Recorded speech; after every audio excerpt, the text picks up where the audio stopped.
Howdy, hey everyone. And in Pokemon games, there are some pretty considerable tropes, especially in the first area of the game. Fans have coined these the quote-unquote Route 1 Pokemon, and usually include a 2-stage normal-type mammal, 2 or 3-stage bird, a 3-stage bug line going from a larva to a cocoon to an adult, and finally some, but not all, regions have some sort of canine. See, I've made Route 1 Pokemon before for my Celtica region, based on Germany and the surrounding areas. In 2023, 2 years ago, or somewhere around 2 years ago. And seeing as I've already redesigned the starters, we might as well redesign these as well. So, let's not waste any more time and hop into the first Pokemon. Now, starting with the most tame out of them is the normal type mammal. This is Badgerbee, and as you might have guessed, it's a baby badger. Now, it's a honey badger to be precise, but that'll be more apparent later on. However, I did make it look too much like an actual infant badger, despite other early normal rodents not looking like infants of the real animal they're based on. So, in this redesign, it'll have, actual hair and opened eyes. But I did keep the proportions and chubby little limbs to make sure it, still looks like a baby, like it was meant to. So, here's Badgerbee, from Badger and Baby, a pure normal type. These Pokemon are slow and can barely move their arms. Because of this, they're pretty helpless in battle. When faced with conflict, they try to scream at the oppressors. This doesn't do much to them, but it does call over their parents. Now, you might have guessed that since Badgerbee is a honey badger, it would have some sort of an association with honey. No, not that honey, stupid scammers. This honey. Bee honey. However, since I'm taking it a step further, see, honey badgers are famous for their fearlessness, taking on predators no matter how their size. And you know what else is known for their fearlessness and taking on overwhelming odds? Adrenaline-fueled parents. We've all heard of mothers lifting cars to get to their babies. So, when you cross that with parents supplying food to their young and medieval beekeepers, you get Badge Hunt. It's just a badger. It's just a badger with a beehive on it. So for the redesign, I'll give it more of a crazed look to better show the adrenaline-fueled panic, but it also adds some much-needed personality. So here's Badge Hunt, from Badger and Hunt, a pure normal type. These Pokemon are incredibly protective over their young. They often risk their lives to gather Beedrill honey, but are fierce hunters. Everything they do is for their children, and are heartbroken if something happens to them. Now for the bird. This is Pritchik, and he's just a little baby. It didn't change much in the redesign, but there's one thing I really needed to address. See, Pritchik is based on royalty, so I gave it a large feather that looks like a turban. But since this isn't a Middle Eastern region, that doesn't really make any sense to be there. So instead I decided to give it 3 more smaller feathers to look like a crown, which is much more fitting for a European region. But other than that, the only thing that really changed are the feet and eyes, and I guess a few patterns, but only slightly. So, here is Pritchik, from Prince or Princess, and Chick, a pure flying type. These Pokemon are rather intelligent for their small size, but only use it for personal gain. They have been known to manipulate other small Pokemon to doing their bidding because they're too weak to do it themselves. Now, Pritchik evolves into royalty, and this is what prompted me to make this video. Its proportions are bad, it's got no personality, and it's literally just a bird. Now, don't get me wrong, that's not exactly a bad thing. Heck, I'm a huge Pidgeotto fan. But royalty has had so much more potential than this.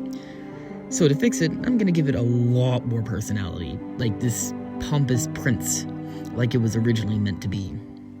It's also getting a lot more patterns to actually sell the whole pampered prince aesthetic, because, royalty are known for fancy clothes. but that's mostly in the pose that I gave it.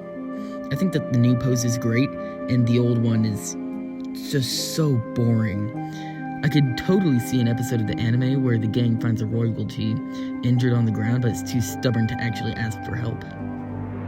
Anyways, here's Royalty, the pompous Pokemon, from Loyalty and Eagle.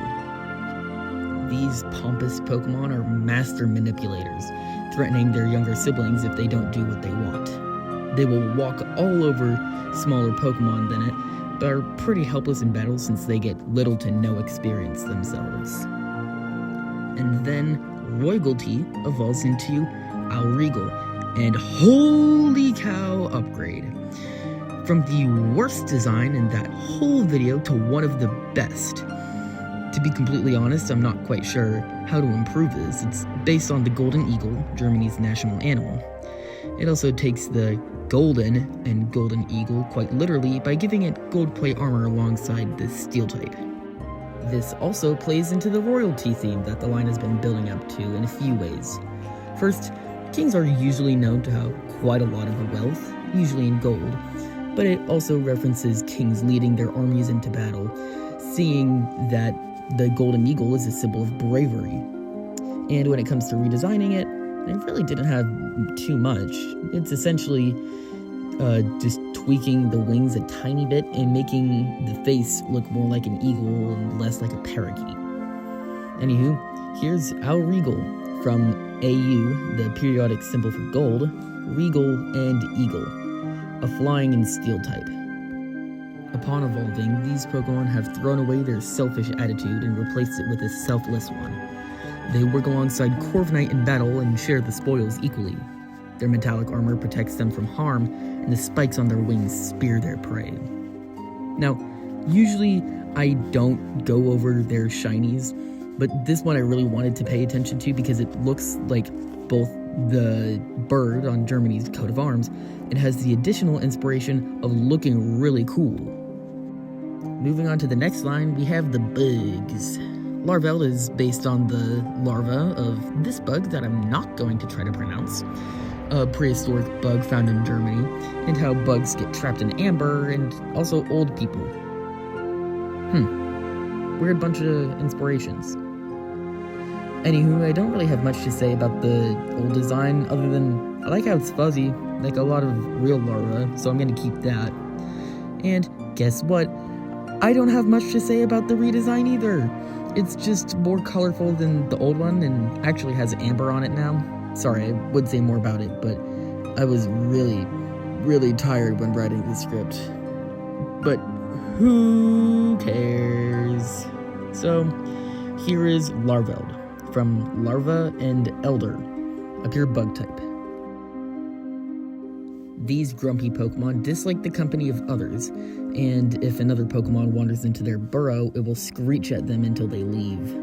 The hardened amber on their rear protects them from sneak attacks. Now, Larveld evolves into Ambug, which fulfills its role as the cocoon bug middle stage that Game Freak is so obsessed with pretty well. I mean, it's got rather hard outer shell, is somewhat circular, and is a bug type middle stage, so fits all the requirements. However, I do have a few gripes with it. First, the shell is fragmented, making it look not as encased as I would have liked. The eyes look off, almost like a Western cartoon instead of a Pokemon, and some rocks on top look a bit tied up, like a caveman hairdo is cool-ish in theory, but doesn't really work here. So I sealed the cracks, opened its eyes a little bit, and gave it a more natural-looking antenna. I also gave them much longer arms so they can at least scoot around on the floor more easily. So, here's the new and improved Ambug, a bug and rock type, from Amber and Bug. These Pokemon feast on minerals in their burrow, which over time piles up on their body. They enjoy the quiet and can't move too well, so they spend most of their time deep underground, waiting to evolve. And finally, Ambug evolves into Priminsect. I actually quite like the original design. It's based primarily on cavemen with their primitive Stone Age tools, as well as bugs being trapped in amber and prehistoric megafauna. basically dinosaur giant bugs. And I personally think that it was really well executed, especially with the loincloth patterns on its body. However, is it exactly flawless? For example, despite being a big, hulking caveman, he's got surprisingly good posture. So the updated design will have much more of a hunchback. It's also rather humanoid, which is kinda on purpose. I mean, it is a caveman, after all, but it's also a bug, so I made the new one more bug-like.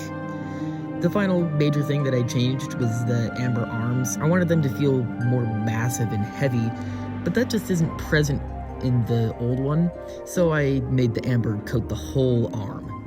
And with that being said, here is Priminsect, from Primitive and Insect, a bug and rock type. These colossal Pokemon aren't very bright, but make up for it in raw strength. They cover their arms with amber from their cocoon to make makeshift hammers. As Ambugs, they enjoyed quiet, but now they love nothing more than crushing trees and boulders with their heavy arms. And now for the final line of the video, heckin' doggos.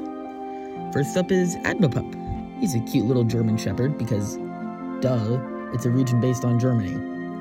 He's based on little kids being obsessed with superheroes and even has a little fur cape. But they also look up to their evolved forms, not unlike how kids look up to their parents. But why the fighting type?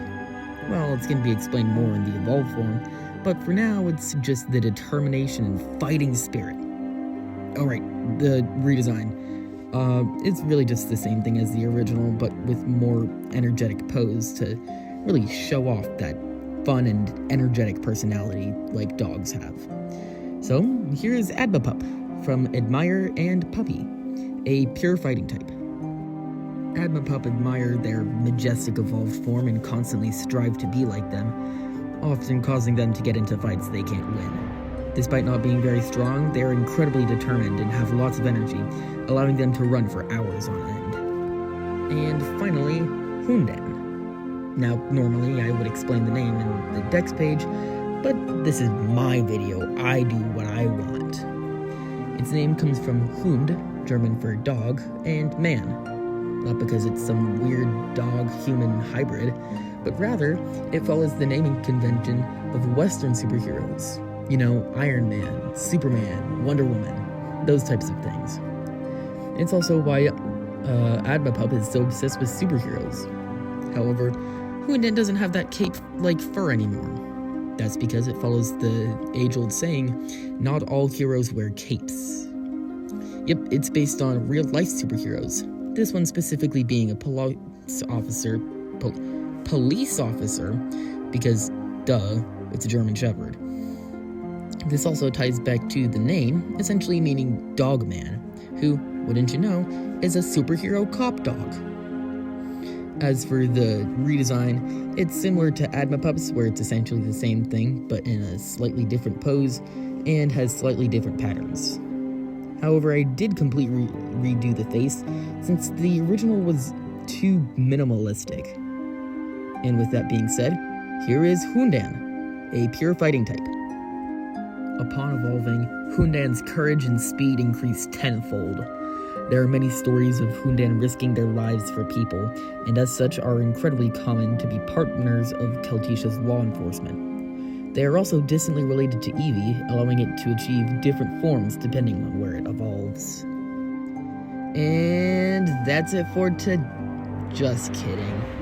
What, you thought I was done? Nah. See, in the original video, Hundan actually has 3 alternate breeds, depending on where you evolve it. And you bet I redesigned those ones too. See, in most areas of the game, Admapup will evolve into the pure fighting type Justice breed, based on cops, and with the hidden ability Justified. However, if you evolve Admapup in the wildfire-prone forest, it will evolve into the fighting fire type Wildfire breed, based on firefighters and Dalmatians, with the hidden ability Drought. On any of the coasts, you get the fighting water type Lifeguard breed, based on lifeguards and labs with the hidden ability Drizzle. And finally, you evolve Admapup in the Snowy Mountains, and you become the Fighting Ice type Avalanche breed, based on Avalanche Rescue in St. Bernard's with the hidden ability Snow Warning. If you want, you can go back and read the dex entries. Yes, they all have different dex entries. Yeah. And that's it for today. Really hope you enjoyed this, because this video was a lot of work. Anyways, blah blah blah, join my Discord, like, subscribe, you know the drill. And with that, see you, and stay safe.